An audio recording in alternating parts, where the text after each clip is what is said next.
बताएंगे वृत्त का क्षेत्रफल क्या होता है, वृत्त का परिधि क्या होता है, अर्धवृत्त का क्षेत्रफल क्या हो जाता है, अर्धवृत्त का परिधि क्या हो जाता है, त्रिज्यखंड का क्षेत्रफल क्या हो जाता है, चाप की लंबाई क्या होता है, वृत्तखंड का क्षेत्रफल क्या होता है और वृत्त के चतुर्थांश का क्षेत्रफल क्या हो जाता है। यानी कि ये 8 फॉर्मूला आप लोगों को इस वीडियो में बताएंगे, तो आप लोग वीडियो में अंत तक बने रहिएगा। चलिएगा देखिए, पहला आपसे पूछा जाता है कि वृत्त का क्षेत्रफल, तो आपसे पूछा जाएगा वृत्त का क्षेत्रफल क्या होता है, तो वृत्त का क्षेत्रफल होता है पाई आर स्क्वायर। क्या होता है? Pi r square.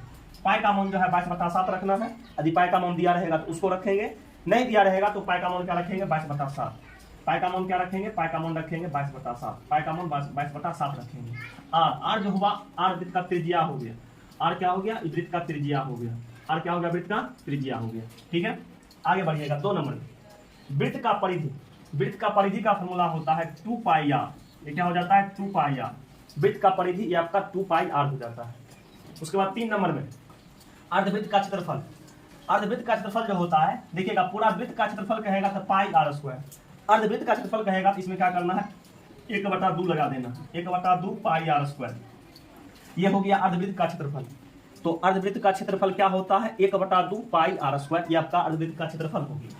उसके बाद है अर्धवृत्त का परिधि।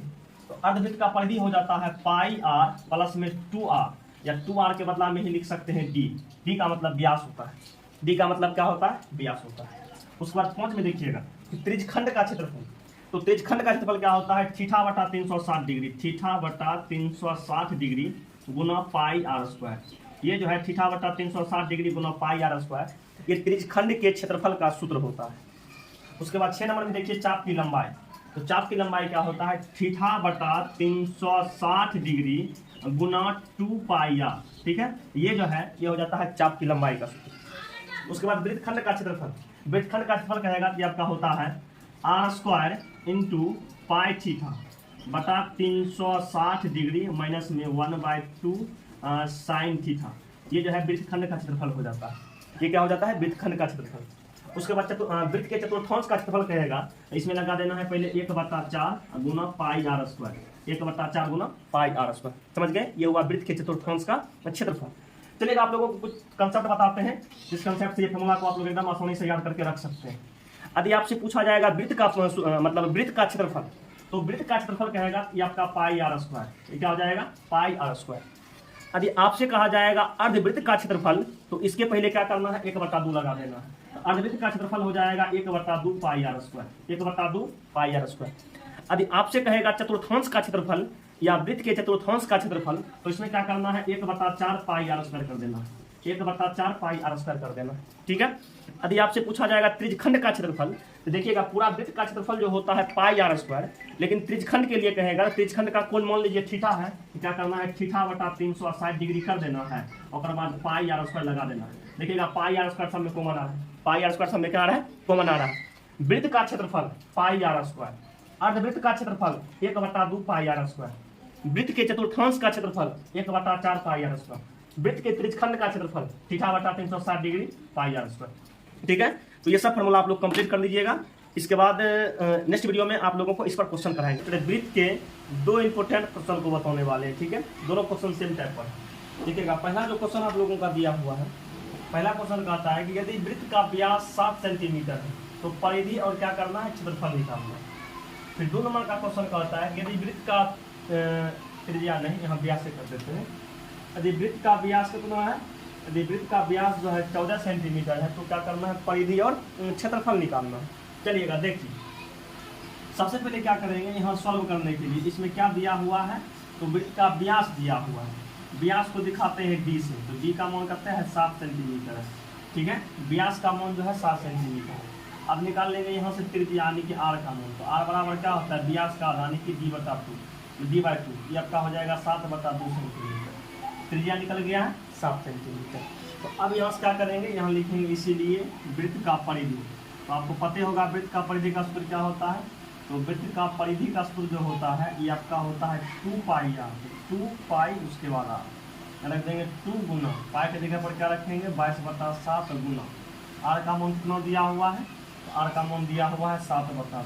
ये 7 से 7 एकम 7 कट जाएगा, 7 एकम 7 कट जाएगा, ये 2 से 2 एकम 2 कट जाएगा, ये 2 एकम 2 कट जाएगा। क्या बच जाएगा? तो 22 सेंटीमीटर। 22 सेंटीमीटर क्या हुआ? इसका परिधि निकल गया। ये आंसर हो गया। ठीक है, एक आंसर हो गया। अब क्या करना है, इसका निकालना है क्षेत्रफल। तो लिखेंगे इसीलिए वृत्त का क्षेत्रफल। तो वृत्त का क्षेत्रफल जो होता है, वृत्त का क्षेत्रफल बराबर ये आपका क्या हो जाता है pi r square, pi r square. तो पाई की जगह पर रखेंगे 22/7 गुना आर स्क्वायर। तो आर का स्क्वायर करेंगे तो आर का मान 7/2, इसको 2 बार लिख देंगे 7/2 और फिर गुना कर देंगे 7/2। इस 7 एकम 7 और फिर ये 7 एकम 7 आपका ये चल गया, कि 2 एकम 2 चल जाएगा और ये आपका चल जाएगा 11 दूनी 22। 11 गुना 7 करेंगे तो आपका हो जाएगा 77 और बटा में 2 सेंटीमीटर ये स्क्वायर हो गया। ठीक है, इसका क्षेत्रफल भी निकल गया। आगे चलते हैं। अब देखिएगा दूसरा का क्वेश्चन आपको बताते हैं।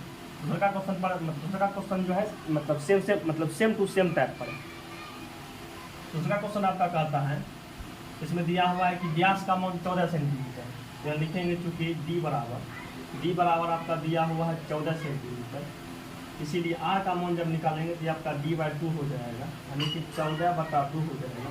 इकट्ठे हुए कितना हो जाएगा 7। त्रिज्या का मान निकल गया 7 सेंटीमीटर। लिखेंगे इसीलिए वृत्त का परिधि। तो वृत्त का परिधि क्या हो जाता है, तो वृत्त का परिधि बराबर सूत्र जो होता है ये आपका होता है 2 पाई आर। तो 2 गुना पाई की जगह पर रखेंगे 22/7 गुना त्रिज्या आर का मान करते हैं, आर का मान 7 है। 7 एकम 7 गया, 7 एकम 7 गया, 22 का डबल 44 सेंटीमीटर ये हो गया आंसर। 44 सेंटीमीटर ये आंसर हो गया। अब क्या करेंगे, इसका निकालेंगे क्षेत्रफल। लिखेंगे इसीलिए वृत्त का क्षेत्रफल। तो वृत्त का क्षेत्रफल निकालेंगे तो वृत्त का क्षेत्रफल का फॉर्मूला आपका होता है पाई आर स्क्वायर। पाई की जगह पर रखेंगे 22/7 गुना आर का स्क्वायर। तो 7 का स्क्वायर है तो 7 गुना 7 कर देंगे। तो 7 एकम 7 और 7 एकम 7 ये भी चलेंगे। 7 गुना 14, 7 गुना 14 154 सेंटीमीटर स्क्वायर होगी, 154 सेंटीमीटर स्क्वायर होगी। ठीक है, तो ये 2 क्वेश्चन आप लोगों को समझ में चल आया होगा।